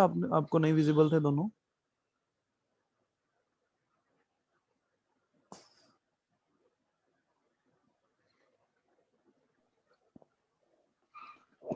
No sir. नेक्स्ट की ऑप्शन नहीं आ रही है साइड में? नहीं आ रही है. अच्छा, आपने लॉगिन किया दोबारा से? हाँ सर. अच्छा, चलो कोई बात नहीं, नेक्स्ट क्वेश्चन कर लेना फिर. अभी मैं इसको एंड कर रहा हूँ, मैं वेट कर रहा हूँ अभी. इसके बाद आप लोग दोबारा लॉग आउट करके लॉग इन कर सकते हो. तो ये राइट आंसर है. आंसर विजिबल है दोनों को? दोनों आंसर विजिबल है? No sir. No sir. No sir. अभी now? Yes sir. Sir visible. तो यही जो मेजॉरिटी ने आंसर किया वही राइट आंसर है. What does an arrow represents? Data flow. Arrow क्या बता रहा है? डेटा का फ्लो. दूसरा जो है वो भी आंसर मेजॉरिटी ने ठीक दिया है, 63% स्टूडेंट्स ने. When algorithm to be used. कहाँ पे एल्गोरिदम यूज करना है? कंप्यूटर्स के साथ नहीं करना जरूरी, प्रोग्रामिंग के साथ भी करना जरूरी नहीं है, ओनली उसके साथ नहीं है, फ्लो चार्ट्स के साथ भी नहीं है, एनी टाइम. क्योंकि हमने एग्जांपल जो स्टार्ट की थी आप देख सकते हो, वो how to make a tea है ना, तो वो तो कंप्यूटर्स का भी नहीं है, उसमें फ्लो चार्ट भी नहीं था और प्रोग्रामिंग का भी नहीं था, है ना. तो किसी भी चीज के साथ हम कर सकते हैं. Should I give you time to log in, log out and log in again? Why, sir? Those who cannot see the other question, because in उनका fourth- नेटवर्क प्रॉब्लम है, वो तभी नहीं आ रहा होगा, उससे कुछ नहीं होगा। अच्छा, नेटवर्क आप बंद करके चलाओ बेटा दोबारा। सर क्योंकि फिर टाइम भी हो रहा है सर। अच्छा, टाइम तो अभी 1:15 तक है ना क्लास। 10 मिनट है, फिर लॉग इन करने में टाइम लग जाएंगे। अच्छा चलो मैं कर रहा हूँ, फिर जो रह जाएंगे बाद में कर। अच्छा ओके, कोई बात नहीं। I am going to share the last poll, जिसमें again we have 2 questions. Is it visible? Yes, sir. Yes. So in a flow chart, a calculation जो प्रोसेस है, जो कैलकुलेशन है, वो कैसे रिप्रेजेंट होगी? Using a rectangle, a rhombus, a parallelogram और a circle. तो पहले क्वेश्चन का भी 4 लोगों ने ही आंसर दिया है सिर्फ। दूसरा क्वेश्चन जो है उसमें ज्यादा लोगों ने आंसर कर दिया। अब दूसरा विजिबल है सबको? What is an algorithm? अब ये फ्लो चार्ट होता है, डिसीजन होता है, या सूडो कोड होता है, या step by step instructions to solve a problem है?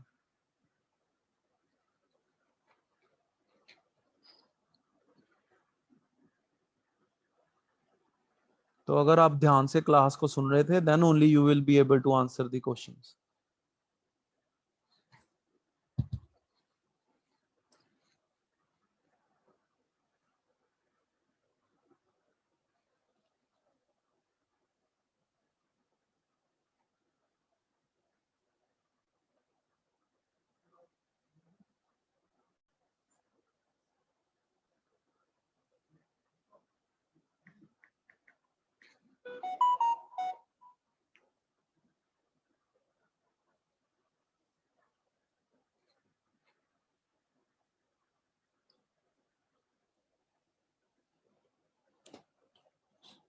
दो minute.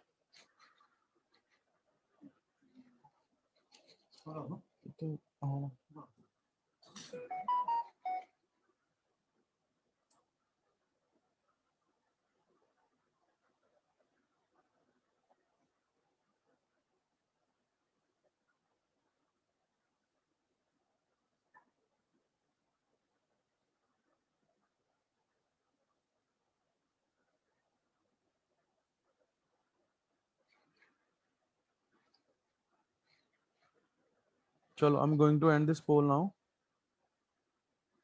and here are your results. तो ये है आपका रिजल्ट।